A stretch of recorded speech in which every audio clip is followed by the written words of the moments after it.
series on the 21st century iconoclasm and how to restore the image of God today with our guest speaker, Abbot Tryphon. That would be me. Abbot Tryphon is the abbot of the Christian Monastery of the All-Merciful Savior on Vashon Island in Washington, and the author of the book, The Morning Offerings. Many people know him and follow him through his daily blog, as we mentioned last night. Our lecture 2 we would like to focus on the iconoclasm of the image of God in the individual. Last night we touched upon the end result of the iconoclasm of the individual, which is suicide. But how did we get there? We're following American Idol and we're dancing with the stars. The world distorts God's beauty of the icon and brings us into pornography, and we strive to fit the image of the movie star on the red carpet. As Abbot Tryphon pointed out last night and reflected on St. Seraphim of Sarov, one individual who is transfigured by the grace of God can save 1,000 people. Well, if St. Seraphim had a blog, one person can save 100,000 people. With that in mind, I would like to present Abbot Tryphon.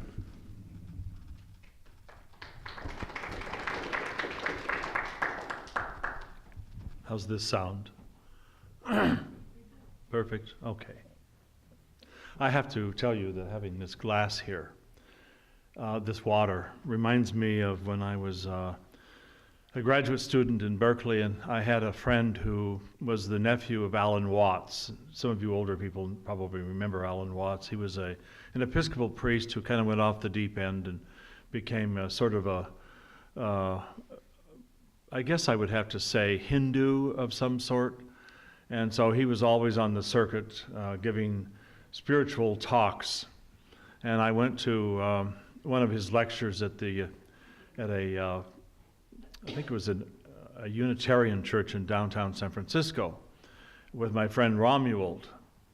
And we were sitting there, and he was sitting up on a chair on the stage. And there was a little table, and there was a clear bottle of, or pitcher of water and a glass. And during the lecture, he was periodically reaching over there and drinking the water to clear his throat. But as the time went on, I leaned over to Romuald and I said, "That isn't water, is it?" And Romuald said, "Well, I'm afraid not.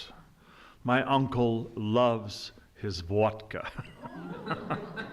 So it was this huge pitcher of water with, hello, Mother. There was this huge pitcher of water that, and by the time that his lecture was over with, he was inebriated. And so... It's a nice scotch. It's a nice scotch. Well, it's a joy to be with all of you.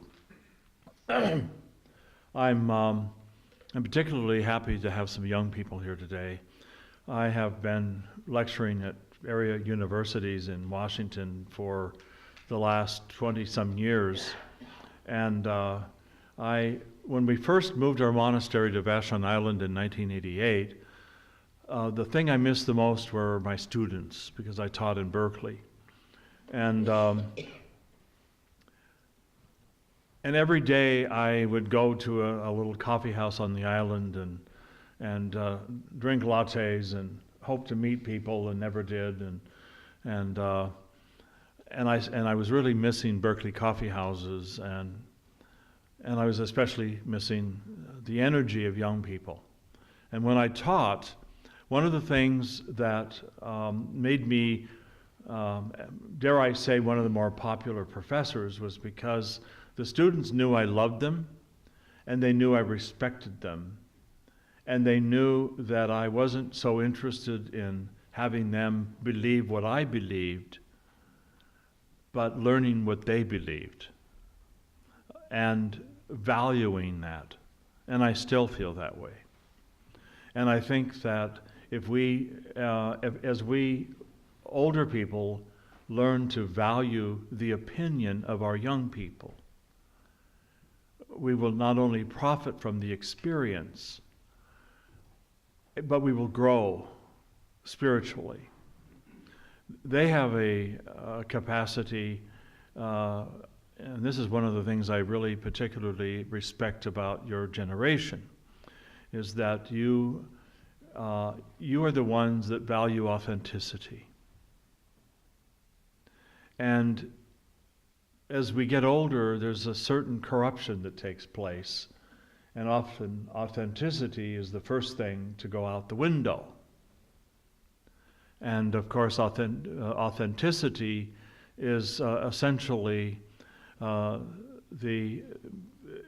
makes the incarnation here and now. It's an authentic presence of Christ in our midst, and because of that, we are able to grow deeper. And one of the things that differentiates we Orthodox from other churches is that, especially from the evangelicals, is that we put an emphasis on salvation as being collective. It's not about me, it's about us. And when we think of what that means, I've been serving the Vashon Island community as their police and fire chaplain for many years. I have a badge on my belt to prove it. Once I had an airline stewardess tell me that they were all really so relieved to have me on board. They felt safe, and I thought it was because I was a priest. Well, they thought I was an undercover air marshal.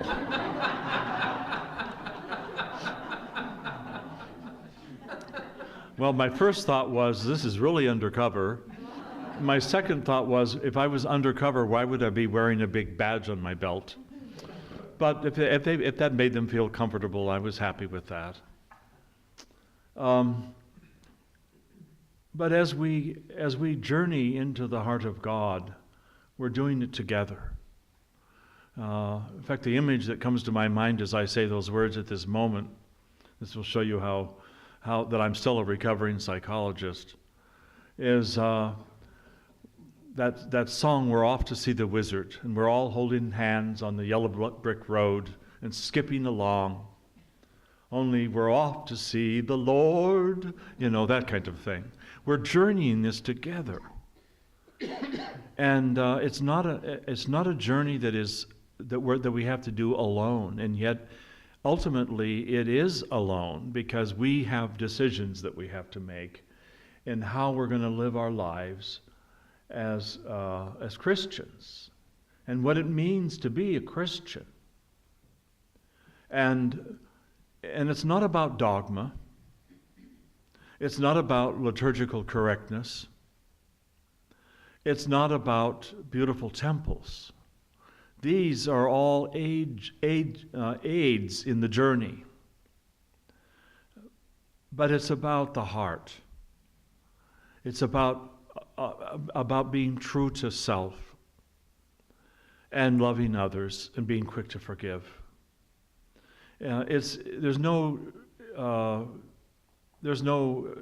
accident in the fact that Great Lent begins with Forgiveness Sunday, because forgiving one another is at the crux of what it means to be a Christian. It's what it means to be journeying to God. And we're doing this as a family. There's two means of salvation in the Orthodox Church, two institutions that are seen as salvific. One of them is the monastic life. And it's not about externals. It's about literally going into the heart of God as a people. But we monks and we nuns are the ones who, in order to put to death the ego, to destroy the ego, which is what keeps us from God, we enter into a relationship of obedience to the rule of the monastery and to the abbot.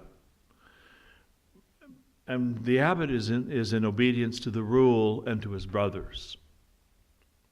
And it's part of the beauty of the conciliar nature of the Orthodox Church.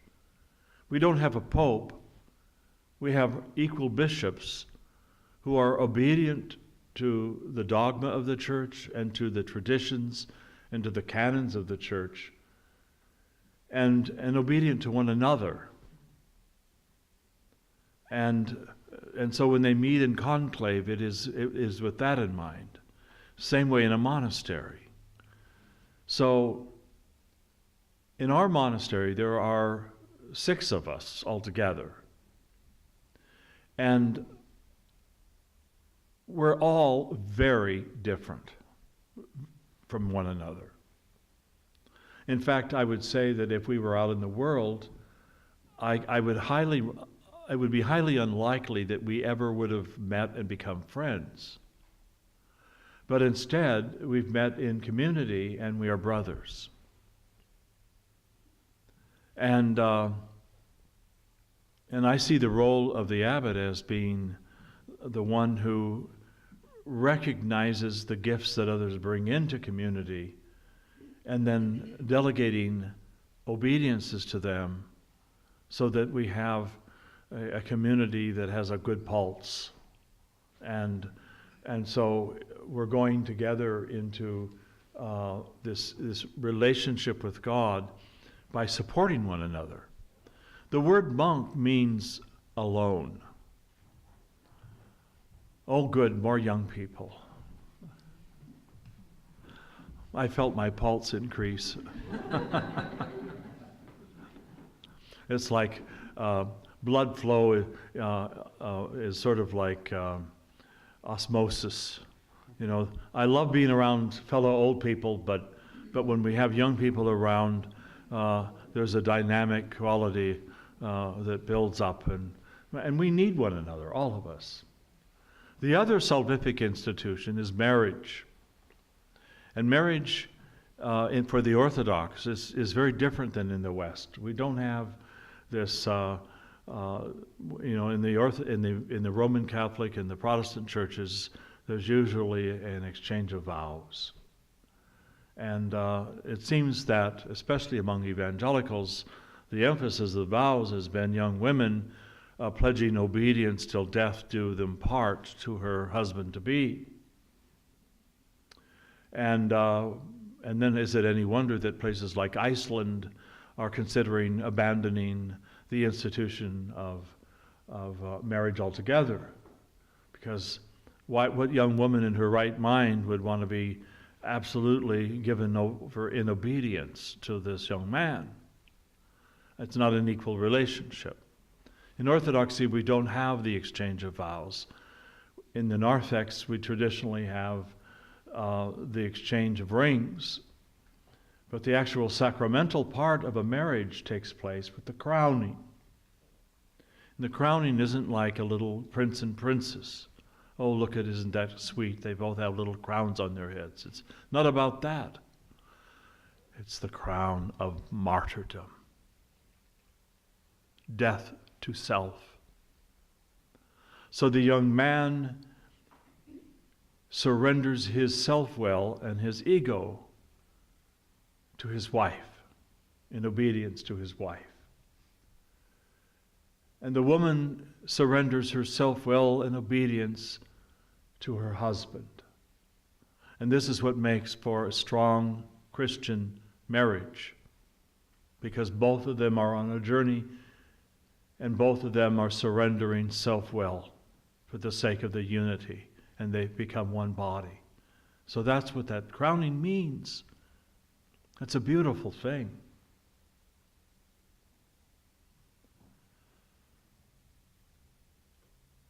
Vashon Island is very much like the state of Washington as a whole. Oregon and Washington are considered the 2 most unchurched places in the country, and Seattle now is known, according to the New York Times, as having the most self-declared atheists in the country. So when I'm in downtown Seattle or at the famous Pike Street Market, I'm often the only image of Christianity that anyone will have seen in months. When I'm at the fish market buying octopus for our Athonite octopus stew, if any of you have ever been to Seattle and been to the Pike Market, you know that they have many fish stands, but there's one in particular that is famous because when you order a fish, they throw it into the air from where it is on ice, and there's guys that have butcher paper and they grab it and wrap it up, and it's a big thing. There's a lot of shouting and lots of people clicking their phones. When I'm there, I order octopus, and I'm the only person, I'm told, where there's a big octopus that flies over my head into this wrapping paper. And then, of course, the tourists are just clicking away at me. I've known these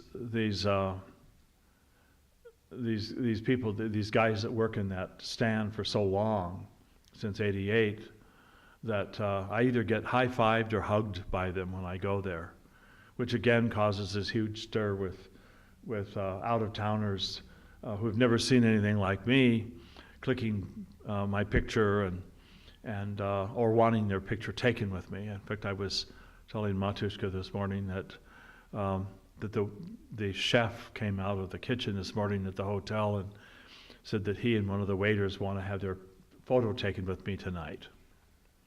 And would that be okay? And I said, absolutely. So when we look at our when I go to the Pike Market, and if any of you aren't aware of the Pike Market, if you go to my blog page, there's a video called Men in Black, which is, I'm told, is going to be a little part of a whole movie documentary on Orthodoxy in America. And we were the first to be filmed. And so there's a drone that flies over the monastery taking pictures, and you can see the surroundings, the forest that surrounds us, and you can see the Puget Sound. And then there's some scenes in the church during a service, and there's a scene me sitting in my over-the-top Norwegian office. I have the best office on the West Coast. Certainly the most colorful. It's like, I've been told, it's like walking into a museum. I don't know whether they mean I remind them of a museum or the things I have in my office.